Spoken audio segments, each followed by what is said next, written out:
Hello children.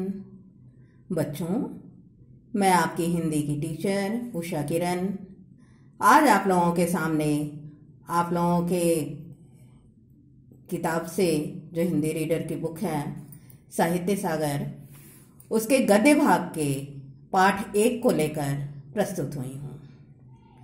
बच्चों, आपको एक बात बता देना चाहती हूँ, जैसा कि आप लोगों को पहले भी मैंने बताया था कि अब 9th क्लास से जो भी लेसन है, चाहे वह गद्य का लेसन हो या पद्य का, उसकी एक एक लाइन को आपको ध्यान से पढ़ना बहुत ही आवश्यक है, क्योंकि इसमें जो भी क्वेश्चन आते हैं, किसी भी इम्पोर्टेंट लाइन को एक लाइन उठा के दे दिया जाएगा और उससे रिलेटेड क्वेश्चन आपको दिए जाएंगे। तो इसके लिए आपको पूरी कहानी और एक एक लाइन को ध्यान से दिमाग में रखना बहुत ही आवश्यक है।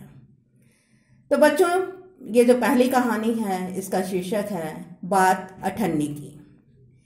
बात अठन्नी की जो कहानी है यह श्री सुदर्शन जी द्वारा रचित है। इसके लेखक सुदर्शन हैं। यह उनकी एक बहुत ही प्रसिद्ध कहानी है। ये कहानी जो है बच्चों एक व्यंग्यात्मक कहानी है, जिसमें कहानीकार ने यह बताने की हमें कोशिश की है कि किस प्रकार आज हमारे समाज में भ्रष्टाचार व्याप्त है, किस तरह से बड़े बड़े रिश्वतखोर हजारों लाखों की रिश्वत लेकर आराम से रहते हैं, आराम का जीवन जीते हैं, और वहीं एक भोला भाला इंसान जो कि मेहनत मजदूरी करता है, वह मेहनत मजदूरी करते हुए भी अनेक मुसीबतों का सामना करता है, जबकि रिश्वत लेने वाले लोग सुखपूर्वक अपना जीवन व्यतीत करते हैं। इसी से रिलेटेड यह कहानी है। तो सबसे पहले हम लोग कहानी को ध्यान से पढ़ेंगे और उसके बाद फिर संक्षेप में मैं इसे आप लोगों को बताऊंगी। तो कहानी शुरू करते हैं। आप लोग अपनी अपनी बुक खोल लीजिए। इसमें है कि रसीला इंजीनियर बाबू जगत सिंह के यहाँ नौकर था। 10 रुपये वेतन था। गांव में उसके बूढ़े पिता, पत्नी, एक लड़की और 2 लड़के थे। इन सब का भार उसी के कंधों पर था। वह सारी तनख्वाह घर भेज देता, पर घर वालों का गुजारा न चल पाता। उसने इंजीनियर साहब से वेतन बढ़ाने की मांग की, बार बार प्रार्थना की, पर वह हर बार यही कहते कि अगर तुम्हें कोई ज्यादा दे दे तो अवश्य चले जाओ, मैं तनख्वाह नहीं बढ़ाऊंगा। वह सोचता, यहाँ इतने सालों से हूं, अमीर लोग नौकरों पर विश्वास नहीं करते, पर मुझ पर यहाँ कभी किसी ने संदेह नहीं किया। यहाँ से जाऊं तो शायद कोई 11-12 दे दे, पर ऐसा आदर नहीं मिलेगा। तो ये जो रसीला था बच्चों, वह बहुत ही समझदार, ईमानदार व्यक्ति था। उसे अपना आत्मसम्मान बहुत प्रिय था, इसलिए वह कम पैसे में ही गुजारा कर लेना ज्यादा बेटर समझता था, क्योंकि उसे जब बाबू जगत सिंह के यहाँ पैसा तो जरूर कम मिलता था, लेकिन उसे आदर सम्मान अधिक प्राप्त होता था। इसलिए वह सोचता है कि यहाँ कम से कम उसे सम्मान तो मिलता है, दूसरी जगह जाऊं तो शायद उसे पैसा तो ज्यादा मिल जाएगा, लेकिन इस तरह का आदर सम्मान उसे प्राप्त नहीं होगा। ऐसा सोचकर वह मात्र 10 रुपये में ही उनके यहाँ नौकरी किया करता था, और इसी 10 रुपये से वह अपने पूरे परिवार का खर्च चलाया करता था, जिसमें कि उसे बहुत ही परेशानी का सामना करना पड़ता था। जिला मजिस्ट्रेट शेख सलीमुद्दीन इंजीनियर बाबू के पड़ोस में रहते थे। उनके चौकीदार मियाँ रमजान और रसीला में बहुत मैत्री थी।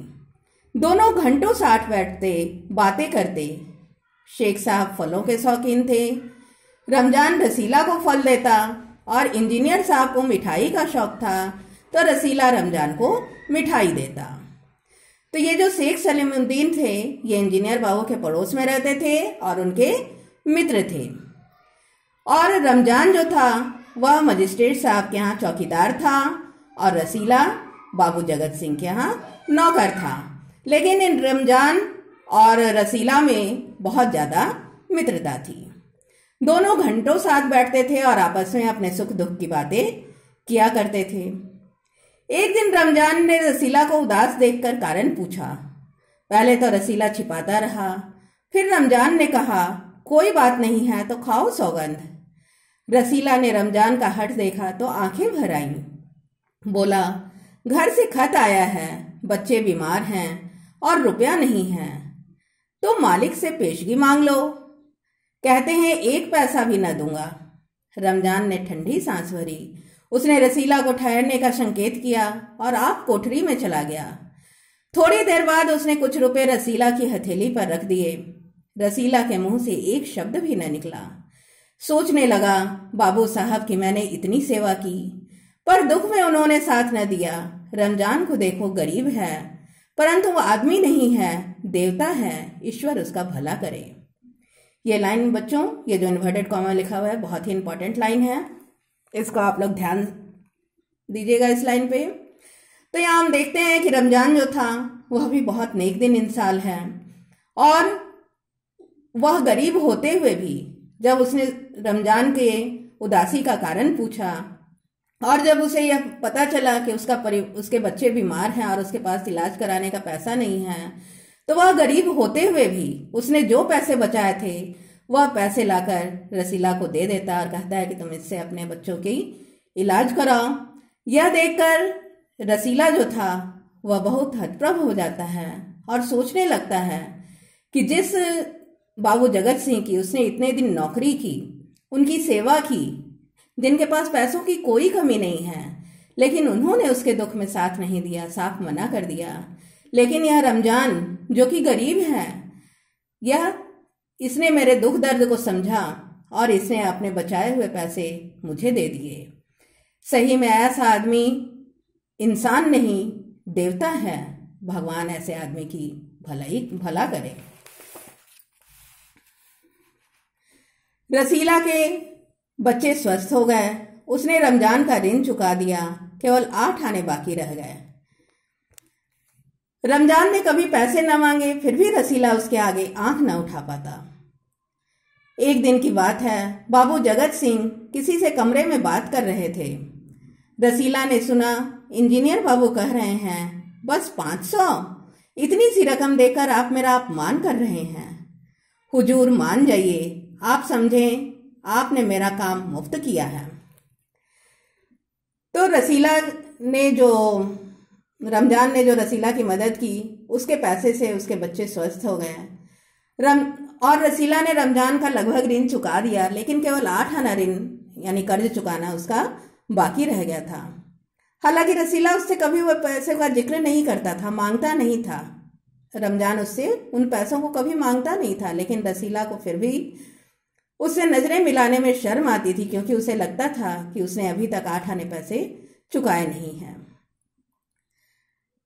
और इधर बाबू जगत सिंह जो कि काफी रिश्वतखोर थे, और उसी तरह से मजिस्ट्रेट जो थे वे भी रिश्वतखोर थे। ये लोग रिश्वत लेकर काम करते थे। रसीला समझ गया कि भीतर रिश्वत ली जा रही है। सोचने लगा, रुपया कमाने का कितना आसान तरीका है। मैं सारा दिन मजदूरी करता हूँ, तब महीने भर बाद 10 रुपए हाथ आते हैं। वह बाहर आया और रमजान को सारी बात सुना दी। रमजान बोला, बस इतनी सी बात? हमारे शेख साहब तो उनके भी गुरु हैं। आज भी एक शिकार फंसा है, 1000 से कम तय न होगा। भैया, गुनाह का फल मिलेगा या नहीं यह तो भगवान जाने, पर ऐसी ही कमाई से कोठियों में रहते हैं, और एक हम हैं, परिश्रम करने पर भी हाथ में कुछ नहीं रहता। यहाँ कितनी अच्छी पंक्ति कही है रमजान ने। ये दोनों मित्र आपस में बात करते हैं कि दोनों के जो मालिक हैं वे रिश्वतखोर हैं और हमेशा रिश्वत ले लेकर दूसरों का काम करते हैं। और वे लोग सोचते हैं कि पता नहीं उनके इस कर्म का ईश्वर कब उन्हें फल देगा, फल मिलेगा भी कि नहीं मिलेगा। लेकिन ऐसे ही कमाई के कारण ये लोग ऊंची ऊंची कोठियों में रहते हैं, सारी सुख सुविधाओं का उपयोग करते हैं। और वे लोग सोचते हैं कि एक हम हैं जो हम लोग इतनी मेहनत मजदूरी करते हैं, परिश्रम करते हैं, लेकिन फिर भी उनके हाथ में कुछ भी नहीं बचता। रसीला सोचता रहा, मेरे हाथ में सैकड़ों रुपए निकल गए, पर धर्म न बिगड़ा। एक एक आना भी उड़ाता तो काफी रकम जुड़ जाती। इतने में इंजीनियर साहब ने उसे आवाज लगाई। रसीला दौड़कर 5 रुपए की मिठाई ले आ।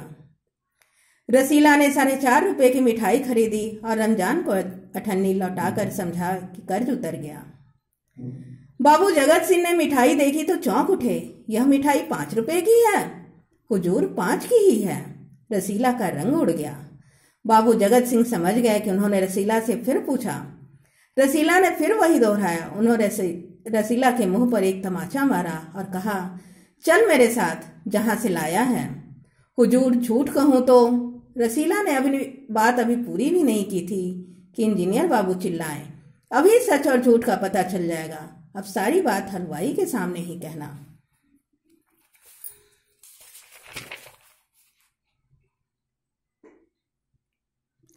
अब कोई रास्ता न बचा था। वह बोला, माई बाप गलती हो गई, इस बार माफ कर दें।